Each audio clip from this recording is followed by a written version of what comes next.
No event in the ancient world was comparable to the Olympic Games.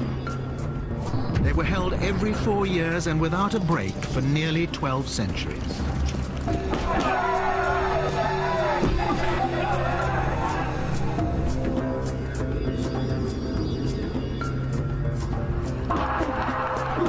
The Games were almost 800 years old when Jesus Christ was born. And it took a special Christian edict to stop them 4 centuries after his death.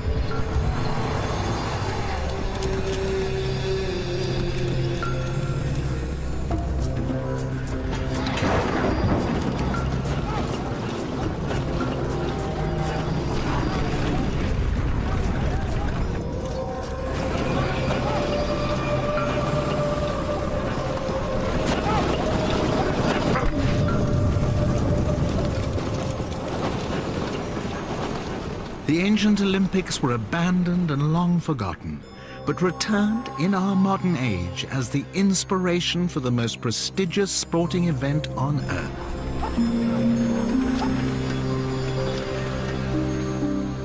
What gave these ancient games their extraordinary magnetism, their endurance, and the power to rise again 1400 years after their demise?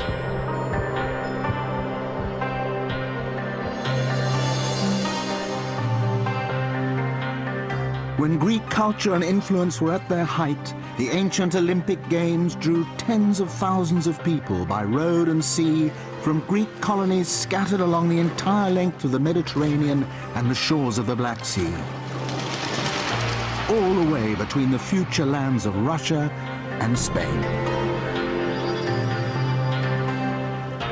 No other recurring event in the ancient world attracted so many people to a single destination.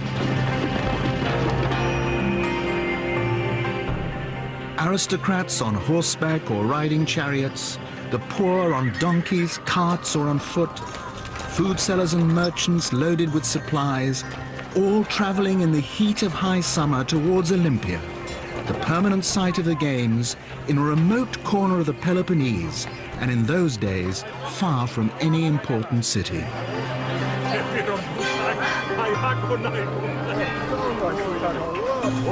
Here, athletes rub shoulders with poets and actors vying for applause, cheapjacks hiring out tents, huts, charms and potions, acrobats and conjurers performing tricks, traders plying food and drink.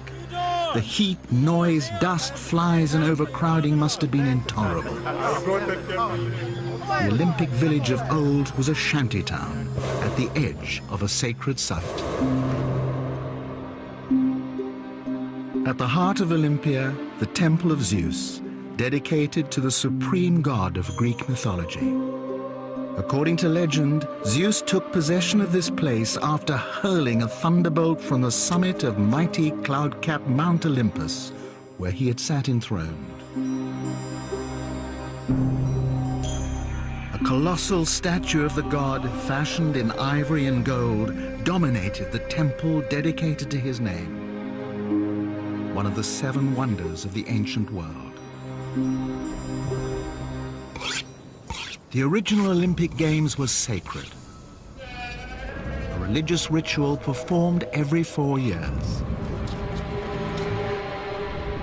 At the second full moon after the summer solstice, a black ram was slaughtered and its blood poured into the earth. This marked the start of the Games. The days at Olympia were crowded, with athletes and spectators rising early. The entire event lasted only 5 days, and half of that time was spent in sacrifice and worship. All the competitions were crowded into the rest. This is the running track at Olympia, the oldest surviving sports stadium in the world. When the Games were at their height, 40,000 people packed in here. There was no seating, just bare banks, and although it was the hottest time of the year in Greece, no overhead cover. To make matters really unpleasant, an official police corps, aliti, were ready to flog any spectator or athlete who stepped out of line.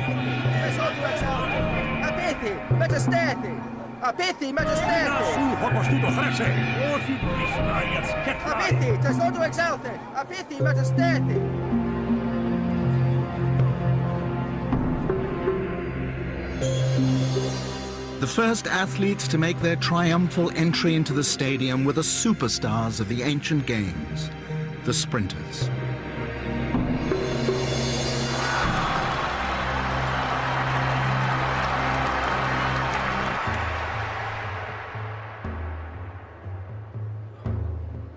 The entire games would be named after the winner of this race. Not the Sydney or the Atlanta or the Barcelona Olympics, but your Olympics if you took first place.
At the very first Olympics in 776 BC, the sprint was the only event of the Games. It took 60 years to add another 2 races, a double length and 24 lengths of the stadium. There was no circuit here, as in a modern track. For the longer distances, the runners had to negotiate turning posts at either end wide enough to stop anyone gripping and swinging round. But it was a hazardous maneuver, with accidents and skullduggery shrouded in the all-pervading dust.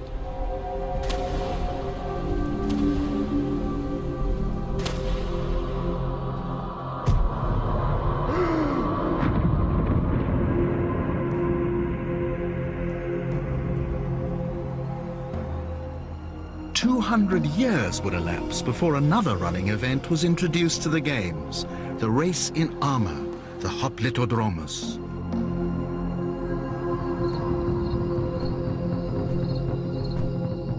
The first field events were introduced as elements in the pentathlon, and it's fascinating to see how much ancient techniques differed from the modern.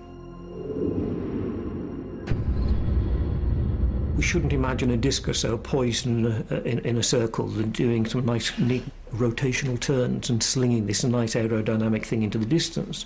It wasn't like that. It was much more of a strength event. What the Greeks probably did was a single action. And you're really relying not so much on technique as strength in your arm. The javelin was thrown with an amentum or ankyle, ancient words for the thong. There was a thong that was wrapped around the javelin.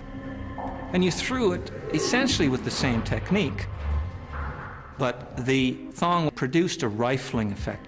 The long jumpers were different too. They were clearly jumping for distance, but they were also jumping for form, jumping for style. Try to imagine music in the background, because there are lots of pictures on vase paintings of flute players in the background. It seems that they competed to music. Precisely what it did and whether they had to be synchronized with that music is very, very hard to tell. What's remarkable about it and what has fascinated moderns is they had jumping weights, what are called halteres, in stone or metal, one in each hand, that you used as you ran up. You sort of alternated and swung them, and as you took off, you're taking extra weight. It's counterintuitive, it shouldn't work.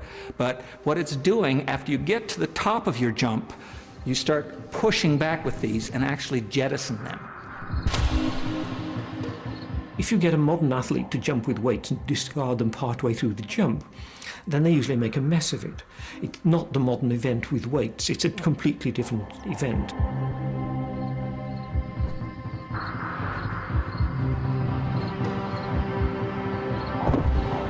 It will not produce some of the supposed records of antiquity. There's supposedly a 55-foot jump, and that has led some people to feel there was multiple jumps and so forth. What it is an athletic tall tale, which is inherent with athletics. We always make up tales.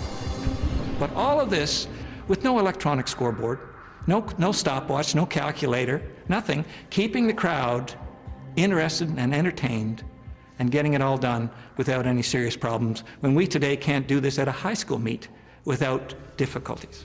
Wrestling was the fourth element in the ancient pentathlon. Boxing was introduced 20 years later, to be followed in 648 BC by the pancration, a form of all-in wrestling where virtually anything was permitted: kicking, wrestling throws, strangleholds, pressure locks, and boxing.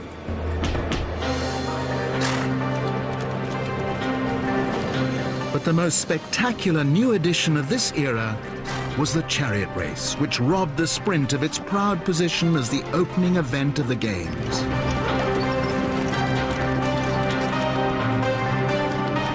The athletes took no part in this.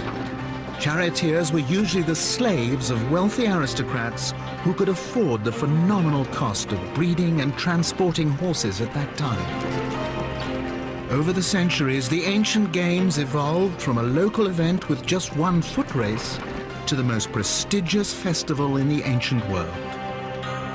Olympia needed 900 years to attain its full glory, a magnificent complex of temples, gymnasia, racetracks, and workshops covering 60 acres. And it took the collapse of an empire, barbarian invasions, and a Christian edict forbidding further use of pagan structures to bring the games down. To hammer that message home, a church was built slap bang in the middle of Phidias's workshop, where the mighty statue of Zeus had been created. A century later, the entire site was destroyed by earthquake and a flood which buried the ruins in silt. Olympia would be completely hidden for the next 1,200 years.